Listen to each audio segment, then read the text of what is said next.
대부분 책에는 목차가 존재합니다. 목차는 왜 있는 것일까요? 목차가 있다면 찾고자 하는 내용을 좀 더 빠르게 찾을 수 있습니다. 어떠한 내용을 찾고 싶을 때 목차를 통해 대략 몇 페이지 안에 있겠구나 라고 생각할 수 있고, 해당 페이지에서 찾아본다면 내용을 좀 더 빠르게 찾을 수 있을 것입니다. 목차가 존재하더라도 만약 찾고자 하는 내용이 책의 N페이지에 있다 라는 걸 명확히 알고 있으면 어떨까요? 바로 해당 페이지로 책을 펼치면 가장 빠르게 원하는 내용을 찾을 수 있을 것입니다. 책에 목차가 존재하지 않는다면 어떤 일이 발생할까요? 내가 찾고자 하는 내용이 책에 어디에 있는지 알 수 없기 때문에 책의 1페이지부터 찾기 시작해야 될 것입니다. 내가 찾고자 하는 내용이 책의 마지막 페이지에 있는 경우라면 최악의 경우에는 책의 모든 페이지를 뒤져야만 내가 원하는 내용을 찾을 수 있을 겁니다. 앞에서 살펴본 내용처럼 책의 목차는 사실 인덱스의 존재 이유를 그대로 표현하고 있습니다. 우리는 데이터베이스에 수많은 데이터를 저장하고 불러오고 수정하고 또 삭제하고 있습니다. 그 과정에서 수많은 데이터 중에 내가 원하는 데이터를 어떻게 더 빠르게 찾아낼 것인가에 대한 문제이고, 그 과정에 인덱스라는 것을 사용하게 됩니다. 오늘은 인덱스가 어떻게 동작하는지를 살펴보고 인덱스를 사용할 때 주의사항에 대해서도 확인해 보도록 하겠습니다. 지금부터 소개해드릴 내용은 MySQL 혹은 몽고DB에서 사용하는 비트리 자료 구조를 기준으로 설명을 드립니다. 비트리 자료 구조를 사용하지 않는 다른 데이터베이스의 경우에는 인덱스의 동작 원리가 다를 수가 있습니다. 먼저 인덱스에는 클러스터드 인덱스와 논 클러스터드 인덱스 두 가지가 있습니다. 클러스터드 인덱스는 개발자가 설정하는 인덱스가 아닌 MySQL에서 자동으로 설정하는 인덱스입니다. 예를 들어 auto increment 값으로 pk가 있다면 해당 컬럼이 클러스터드 인덱스가 됩니다. 만약 auto increment 컬럼이 없다면 다른 컬럼 중에서 유니크 컬럼을 클러스터드 인덱스로 선정하게 됩니다. 유니크 컬럼도 없다면 MySQL 내부적으로 히든 클러스터드 인덱스 키를 만들어서 클러스터드 인덱스를 사용하게 됩니다. MySQL에서는 모든 로우를 통틀어서 중복이 적으면 적을수록 가장 효율이 좋은 컬럼을 클러스터드 인덱스로 선정하게 됩니다. 이 때문에 MySQL에서는 자동으로 설정되는 클러스터 인덱스에서는 최대 효율을 위해서 중복이 최대한 발생하지 않는 컬럼을 사용하게 됩니다. 그리고 다음으로는 논클러스터드 인덱스가 있습니다. 논클러스터드 인덱스는 반대로 개발자가 설정하는 모든 인덱스를 논클러스터드 인덱스라고 생각하시면 됩니다. 멀티컬럼 인덱스의 경우에는 최대 16개의 컬럼을 조합해서 사용을 할 수가 있고, 테이블당 인덱스의 개수는 최대 64개까지 지정을 할 수가 있습니다. 그래서 논클러스터드 인덱스 64개, 그리고 클러스터드 인덱스 1개를 포함해서 최대 65개까지의 인덱스를 한 개의 테이블에 설정을 할 수가 있습니다. MySQL에서는 인덱스를 저장하는 자료 구조로 비트리 그리고 해시를 사용하고 있고요. 그리고 이번에 설명드릴 내용은 비트리를 기준으로 설명을 드리도록 하겠습니다. 비트리는 이진트리, 다음으로 B 플러스 트리, 다음으로 B 마이너스 트리로 확장된 자료 구조입니다. 비트리를 보기 위해서는 이러한 구조를 확인해 볼 필요가 있습니다. 각각의 사각형 한 개 한 개를 노드 혹은 페이지라고 부르고 있습니다. 그리고 MySQL에서는 이 페이지의 사이즈가 16KB로 설정되어 있습니다. my.cnf에서 이 수정은 가능하지만 16KB일 때 최대 효율이 날 수 있다고 합니다. 이 이유는 다음 영상에서 다시 한번 설명드릴 수 있도록 하겠습니다. 노드에서는 최상단 레벨에 있는 노드를 루트 노드라고 하고, 최하단에 디스크 주소를 가지고 있는 노드를 리프 노드라고 부릅니다. 그리고 루트 노드와 리프 노드 사이에 있는 모든 노드들을 브랜치 노드라고 부르고 있습니다. 이 쿼리를 살펴보도록 하겠습니다. 에이지 컬럼이 인덱스로 설정되어 있다고 가정하고, 이 쿼리에서 인덱스를 통해 데이터를 어떻게 가져온지 살펴보도록 하겠습니다. 먼저 루트 노드로 가서 에이지가 22인 값을 리프 노드까지 찾아가기 위해서 경로를 안내받게 됩니다. 루트 노드는 브랜치 노드의 경로를 안내해주게 되고, 브랜치 노드는 자신의 하위에 있는 브랜치 노드 혹은 바로 아래에 있는 리프 노드의 경로를 알려주게 됩니다.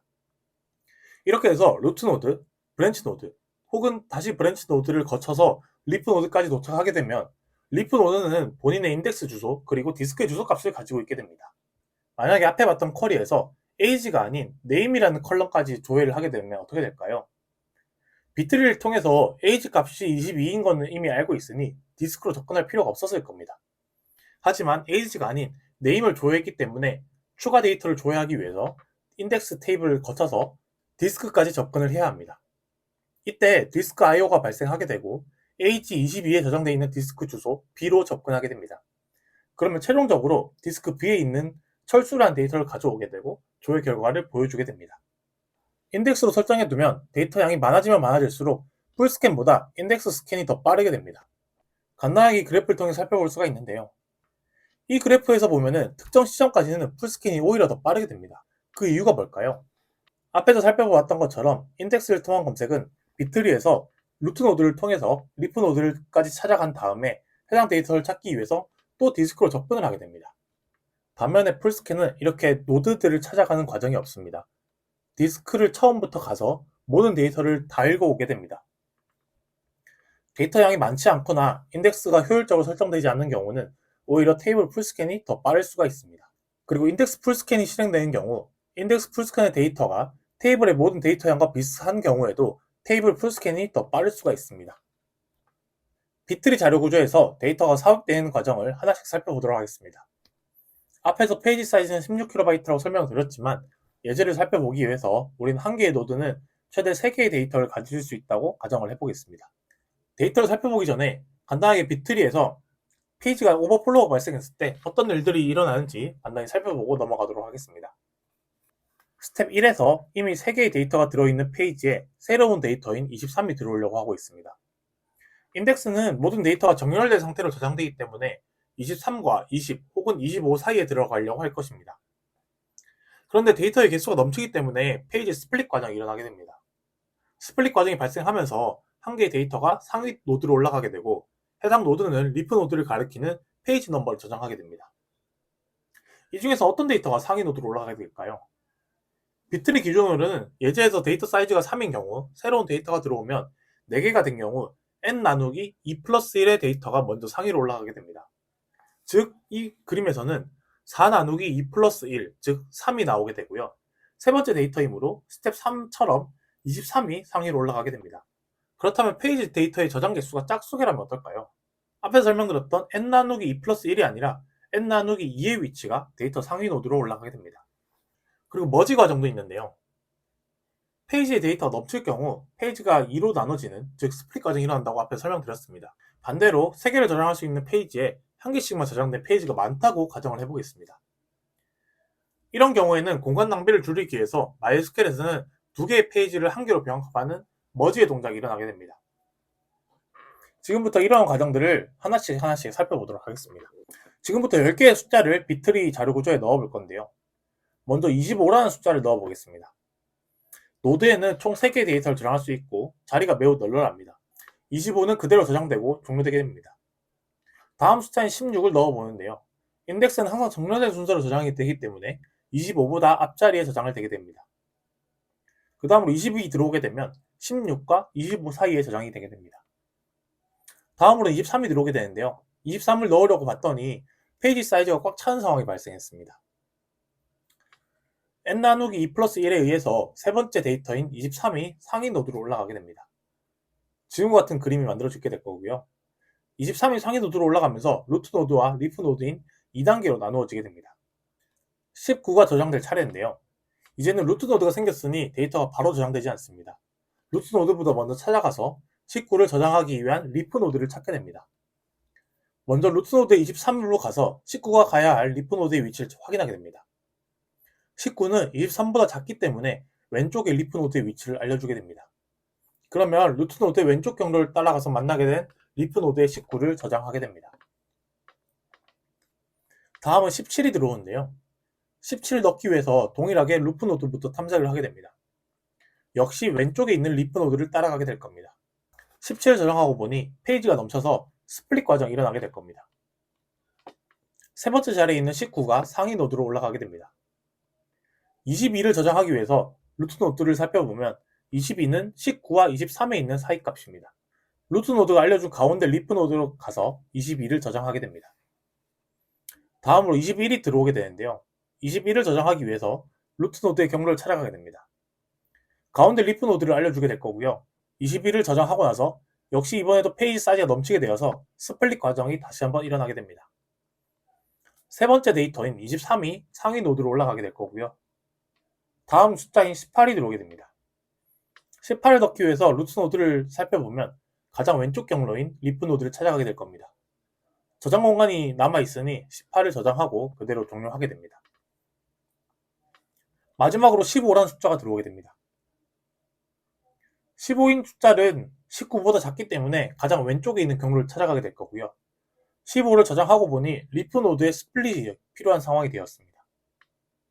스플릿을 통해서 리프 노드를 두 개로 나누었고 17을 상위 노드로 복사하게 됩니다. 이번에는 상위 노드의 페이지가 넘치는 상황이 발생했습니다.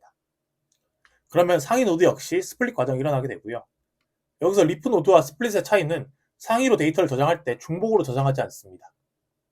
리프 노드만 데이터를 중복으로 저장하게 되고요. 중간에 있는 브랜치 노드는 이 데이터를 중복으로 저장하지 않고 있습니다.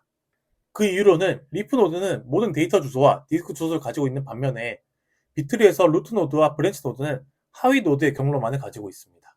최종적으로 지금과 같은 그림이 만들어지게 됩니다. 여기서 데이터를 한번 삭제해 보도록 하겠습니다. 19라는 데이터를 삭제하게 될 텐데요. 데이터를 삭제할 때에도 인설트와 동일하게 루트 노드부터 브랜치 노드, 리프 노드로 순서를 찾아가게 될 겁니다. 19라는 데이터를 찾고 인덱스에서 해당 데이터를 삭제하게 됩니다. 19라는 데이터를 삭제하고 보니 여기서 문제가 발생하게 됩니다. 브랜치 노드에서는 19를 가리키고 있었는데 19라는 데이터가 삭제되었습니다. 이 경우에는 브랜치 노드와 리프 노드에서 가장 작은 값인 20을 다시 저장하는 동작이 일어나게 됩니다. 브랜치 노드의 값을 20으로 바꿔주고 실제 작업이 끝나게 됩니다.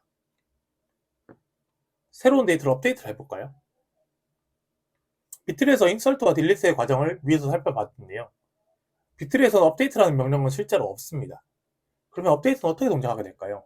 업데이트를 실행하면 앞에서 설명드렸던 딜리트의 과정이 일어나고 그 다음 인설트의 과정이 순차적으로 일어나게 됩니다.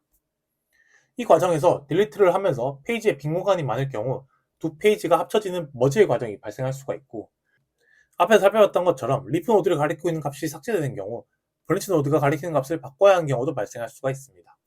앞에서 인덱스는 조회 속도를 빠르게 하기 위해서 사용한다고 했는데, 그렇다면 조회 속도를 높이기 위해서 인덱스가 많으면 많을수록 좋은 걸까요?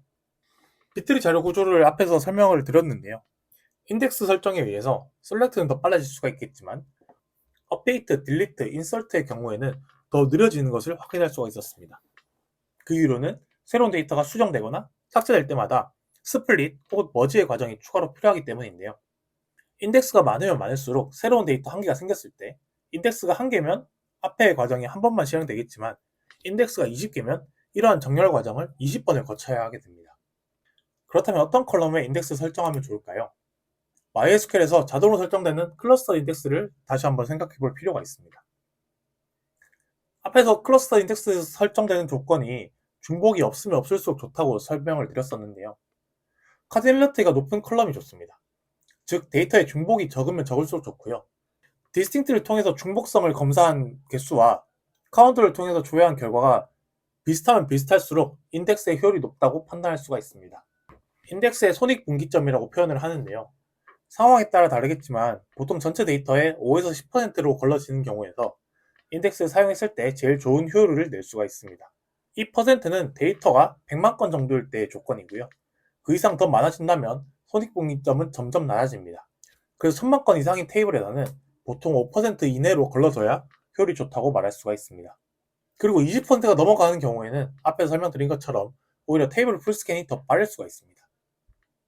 그래서 당연하게도 활용도가 높은 컬럼, 즉 사용도가 높은 컬럼들을 인덱스로 사용하는 게 좋을 겁니다. 인덱스를 설정했지만 풀스캔을 동작하는 경우가 있는데요. MySQL에서는 explain 커맨드를 통해서 이 쿼리가 어떻게 실행되는지를 확인해 볼 수가 있습니다. 분명히 외열절에 인덱스 컬럼을 설정했지만 풀스캔을 동작하는 상황이 있을 수가 있습니다. 가장 많이 실수하는 상황들을 살펴보도록 하겠습니다. 먼저 컬럼을 가공하는 경우입니다. 비트리에서는 해당 인덱스의 데이터를 그대로 저장을 하고 있습니다. 그런데 데이터를 가공해서 외열절에 넣는 경우 인덱스를 통한 검색이 불가능합니다. 프라이스가 인덱스로 설정되어 있다고 하더라도 프라이스 곱하기 0.9에 대한 결과값은 저장하고 있지 않습니다. 따라서 이러한 쿼리의 경우에는 0.9를 오른쪽으로 보내어서 쿼리를 실행해야 인덱스를 통한 검색을 할 수가 있습니다. 부정형으로 웨어를 사용하는 경우 해당 데이터를 제외한 모든 데이터를 검색을 해야 됩니다. 풀스캔으로 동작하는 대표적인 사례 중에 하나입니다. 비트리에서는 데이터의 첫 글자를 기준으로 정렬을 하고 있습니다. 근데 라이크를 쿼리를 통해서 앞에 %를 붙이는 경우에는 모든 데이터를 찾아야 하므로 풀스캔으로 동작하게 됩니다. count라는 커맨드는 역시 모든 데이터를 한 바퀴 돌아야만 데이터의 개수가 몇 개인지를 찾아올 수 있으므로 풀스캔을 동작하게 됩니다. 마지막으로 멀티컬럼을 인덱스에서 사용하는 경우가 있습니다. age와 name 순으로 인덱스를 지정했으나 반대로 where절에서는 name과 age를 조건을 주는 경우가 있는데요. 이러한 상황에서 비트리 자료 구조에서는 age와 name 순으로 정렬된 데이터를 가지고 있기 때문에 반대로 조건을 주는 경우에는 인덱스 검색을 할 수가 없습니다. 하지만 실제로는 인덱스 컬럼을 반대로 하더라도 인덱스가 타는 경우를 볼 수가 있는데요. 이거는 데이터베이스에 있는 옵티마이저가 컬럼의 인덱스 순서를 보고 웨어에 있는 조건의 순서를 바꿔줌으로써 인덱스가 타기도 합니다. 실제로 옵티마이저가 없다면 인덱스가 실행되지 않습니다. 오늘 여기까지 MySQL의 인덱스에 대해서 살펴봤고요. 이 내용이 유익했다면 구독과 좋아요 부탁드리겠습니다. 감사합니다.